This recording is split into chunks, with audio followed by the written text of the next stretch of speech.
Hello hello, moi c'est Lola, la Dolibérée et aujourd'hui je vous retrouve pour cette 16e et 17e journée de Transat Jacques Vabre. En effet, comme vous l'avez remarqué, j'ai regroupé encore une fois les 2 jours de course. Disons que c'est un peu speed, il y a beaucoup trop d'informations et donc quand ça leste un petit peu, c'est bien agréable et je peux faire 2 jours d'un coup parce que c'est un petit peu compliqué de tenir le rythme.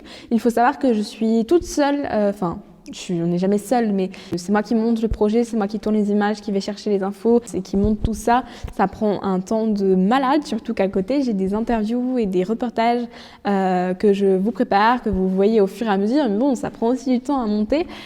Donc du coup, de temps en temps, vous retrouvez ces formats, donc 2 jours en une seule vidéo. Alors, pour ces 2 jours, on peut noter le retour en course de l'IMOCA Lazare, donc l'IMOCA de Tanguy Le Turquet et puis de Félix de Navacelle. On se souvient que quelques heures après le départ des IMOCA, ils avaient constaté une voie d'eau suite à un choc avec un OVNI. On fait gîter le bateau pour pas que l'eau rentre par au vent. On est malade parce que c'est invivable là. En gros, quand tu as une voie d'eau sur un bateau, c'est un peu la merde, quoi. Il faut vite retrouver un port, remettre en sécurité le bateau et surtout les marins. C'est ce qui a été fait. Une fois à Lorient, en fait, ils ont fait un point. Ils s'étaient dit, faut qu'on abandonne la Transat au niveau sportif. Par contre, on peut se lancer un immense défi et réparer le bateau, puis repartir et faire une course contre la montre. Bon, on fait plus la course contre les concurrents parce qu'ils sont trop loin. Mais on est à nouveau en course. Après avoir fait un petit chantier d'1 semaine à Lorient. Et l'enjeu, c'est d'arriver avant la fermeture de la ligne, qui est le 1er décembre. On va être en course contre le routage. Voilà. On vient tout juste de quitter Lorient et un grand merci à tout le monde et évidemment, un grand merci à notre équipe, le Team Lazare. Je suis émerveillée devant l'énergie et la capacité de résilience qu'a eu le Team Lazare. Moi, je trouve ça bluffant. Donc, félicitations à toute l'équipe et puis à Tanguy et Félix pour cette force de caractère. On leur souhaite une très très belle route direction la Martinique. D'ailleurs, en parlant de Lazare, je voulais vous parler de cette association. Rapidement, c'est une association qui propose des colocations entre des personnes qui ont besoin d'aide, de soutien et des personnes qui sont à l'abri du besoin. Pour en savoir un petit peu plus, il faut aller absolument voir le reportage que j'ai fait donc sur Lazare avec l'intervention de Freddy, une coloc Lazare, et puis de Tanguy Le Turquet, skipper du bateau. Et c'est vraiment un reportage qui me tient beaucoup à cœur, qui m'a vraiment touchée lors de la réalisation, mais aussi du montage, des rencontres qu'il a engendrées. Donc, pour revenir à la course un petit peu, ça y est, tous les ultimes sont arrivés en Martinique, puisqu'en effet, mardi soir est arrivé le Maxi Edmond de Rothschild, donc pour clôturer ce podium chez les ultimes. Donc à bord, Charles Caudrelier et Erwan Israël qui arrive donc en 3e position après une Transat Jacques Vabre qui a été un petit peu laborieuse, disons. En effet, à partir de 2 minutes après le départ, ils n'ont cessé que d'accumuler toutes les avaries jusqu'à taper un OVNI dans la remontée du Brésil jusqu'à la Martinique. Ils sont donc arrivés en Martinique en 3e position, donc bravo à eux quand même d'avoir fait ce résultat-là après les pépins techniques qu'ils ont eu. Derrière eux, c'est Sodebo Ultime 3, donc le bateau de Thomas Coville et de son fidèle compagnon Thomas Roussel. Ils arrivent donc en 4e position après une belle transat aussi. Et puis pour clore l'arrivée des ultimes, c'est donc Anthony Marchand et Thierry Chabani qui arrivent avec l'actuel ultime.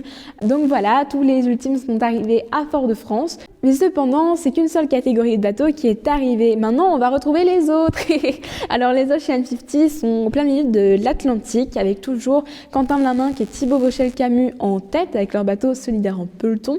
D'ailleurs, aujourd'hui, ils ont une humeur un petit peu nostalgique et puis refont un petit récap de cette Transat Jacques Vabre qui arrive donc sur sa fin pour Thibaut et Quentin. En effet, leur arrivée étant prévue demain, donc jeudi. Salut à tous. On voulait faire un petit pré-bilan de notre transat. On a 2 jours de l'arrivée. Et quand on y réfléchit, on dit qu'on a peut-être des points de comparaison avec les personnes atteintes de sclérose en plaques et même de leurs proches. On nous a donc annoncé un début difficile, ce qui a été le cas.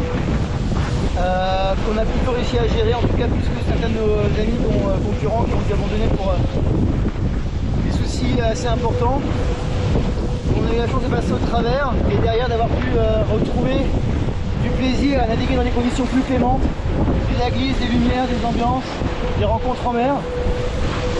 Et la mer dans l'Alizé, qui est toujours une chose qu'on va chercher parce qu'il fait beau, le vent est dans le dos, il fait chaud. Et a priori, pas tout le temps. Regardez, là c'est un grain.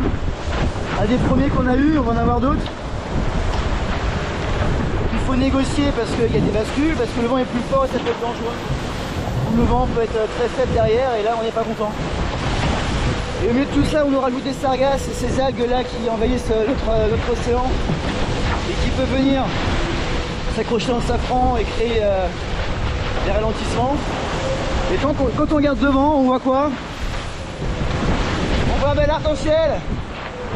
Et c'est ça l'essentiel. Et en plus il fait des rimes. Derrière eux, c'est toujours Réalité, donc de Fabrice Caillé et d'Émeric Chapalier. Et puis enfin, en troisième position, puisqu'en effet, il ne reste plus que 3 Ocean 50 en course, c'est donc Pierre Quiroga et Ronan Tessard qui sont avec leur classe 40 Viabilis Océan. Salut à tous. Avec Ronan sur Viabilis Océan en direction de la Martinique. On est content d'être là. Carrément, il nous reste à peu près 1000 milles, donc 1000 milles avec ce bateau-là, ça va vite. Encore 3 jours et puis on sera à l'arrivée, normalement, voilà. Voilà, comme a dit Roland, ça va vite, ça va très très vite. Qu'est-ce que t'as vu, Ronan? Un poisson volant. Il y en a plein par ici. Chez les IMOCA, il y a toujours donc ces 2 options, l'option nord-ouest, l'option sud, avec les foilers de l'option sud qui reprennent du vent et qui reprennent le contrôle du classement avec 4People en tête ce matin à 8h. On a passé une super nuit là bord à bord avec Arkea. C'était vachement stimulant là en termes de concours de vitesse, c'était vraiment chouette. Voilà, on est revenu je crois à 2002 et on les a en visu ce matin, ils sont juste devant là. Donc voilà, dans la ligne de mire de 4People. On s'est bien relayé, on commence à trouver des manettes, on continue de trouver des manettes pour faire avancer le bateau encore plus vite, c'est vraiment chouette. Donc voilà, super moment, en tout cas belle nuit, le jour est en train de se lever derrière. Bon allez, c'est parti pour la tournée des IMOCA. Salut les amis, ça déboule sous spi, on découvre ce bateau qui se comporte super bien. Par contre on a un souci, il y a un truc qui a dû bouger au niveau de la quille et ça fait un bruit de misère pour dormir et pour vivre tout simplement. Petite bricole. Eh, t'as oublié ton ciré, mec? C'est vrai, putain. Le bricolage est touché en même temps. Ah, t'as raison, 2 en 1, c'est pas mal. Qu'est-ce que tu fais, Romain, là? Excuse-moi. En train de lire mon magazine. Il est coutume de dire à chaque jour son emmerde. Donc, là c'est les dessales, il y en a 2. Les 2 sont obsolètes. Ça fait. Ah non, ils sont pas obsolètes, ils sortent de révision, ils sont tout neufs. Donc ça fait quelques heures qu'on y est. On pense avoir trouvé un truc incroyable. Il y en a un qui remarche à la verticale alors qu'avant ça fonctionnait à l'horizontale. Et il y a un problème sur le pré-filtre. On va voir comment on peut faire. Mais normalement on va pas mourir dans d'atroces souffrances. MSSF part retrouver du vent. C'est déjà pas mal. Mais on est toujours au frais. Et dans la grisaille. Aujourd'hui, on est le 15 novembre. Et qu'est-ce que ça veut dire le 15 novembre? Ça veut dire que c'est l'anniversaire de ma petite fille. Elle a 1 an aujourd'hui. Et je suis pas là pour souffler sa première bougie. Culpabilité de maman.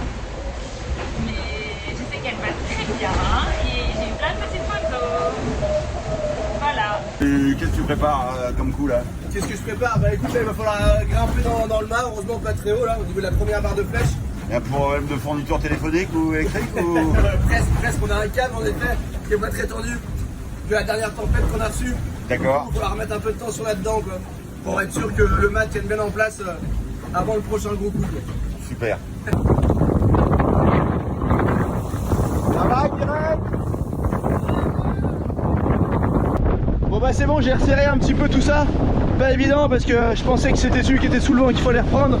Au final c'était celui qui est au vent. Et du coup beaucoup de tension.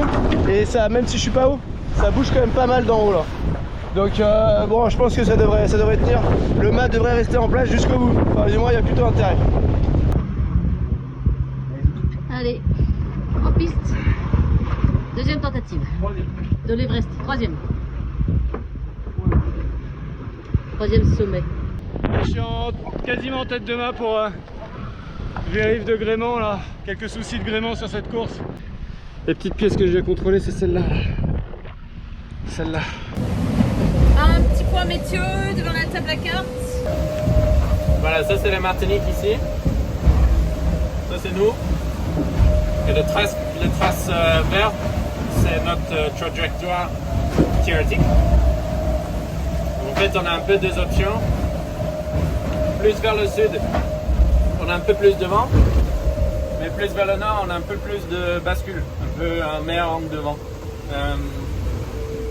Pour l'instant, on va jouer un peu entre les deux, je pense. Et regarde ici la flotte. Mais voilà, c'est à décider dans la prochaine heure. Yes. On a la tête de le hook de Génac qui a pété. Du coup, la voile est dans l'eau. C'est bien la merde. Ça le fait ou quoi? Tu vas le couper?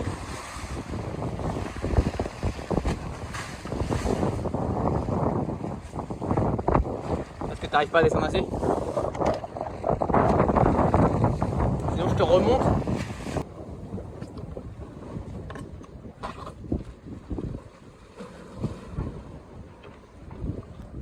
Bon ça y est, on est reparti. On a envoyé de la toile. Après, allez, 1h30. Chris, 2 heures. Il est un peu chaud à le récupérer et puis voilà, en fait il s'est pris dans le foil, du coup la voile était déchirée et autour du foil, donc il a fallu aller se mettre à l'eau. Chris s'est foutu à l'eau avec une drisse pour pouvoir couper la voile autour du foil et récupérer l'ensemble de la voile. Et ça nous a pris une bonne heure et demie, voire 2 heures à 0 nœud face au vent, donc voilà. On rebrousse les chemins maintenant, on va se concentrer sur la suite, mais on n'a vraiment pas de réussite. Bon allez, à plus, ciao. Chez les classes 40, eh bien, c'est toujours un petit peu la même configuration de course. Il y a toujours un petit peloton qui s'étale au large des Canaries, maintenant en direction de la Martinique. D'ailleurs, en parlant de Martinique, on va retrouver le duo 100% martiniquais, donc sur Martinique-Chalian. Yeah, salut à tous. Aujourd'hui, on a un petit peu de temps devant nous. On va vous parler de tout ce qui est stratégie et météo. Attendez un instant, hein. Il se passe quelque chose à l'extérieur.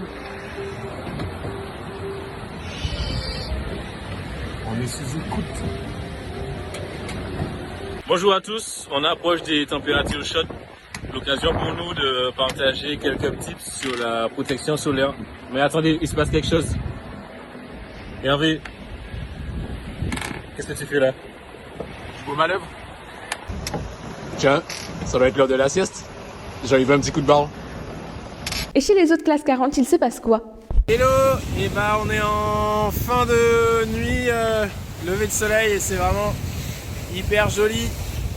Ça fuse à bord de Café Joyeux. Léo vient de se lever de sa dernière sieste.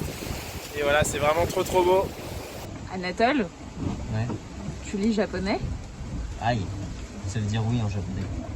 Non, en fait, je m'apprête à manger une boulette de riz aux algues façon onigiri.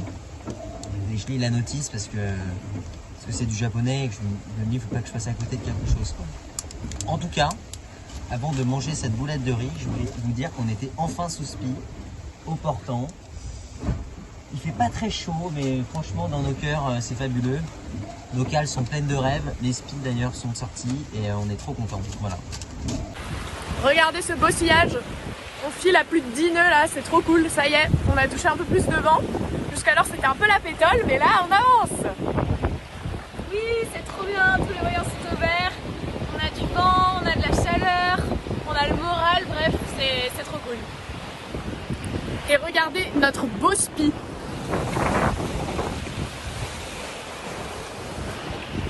Bref, c'est le bonheur les alizés, hein.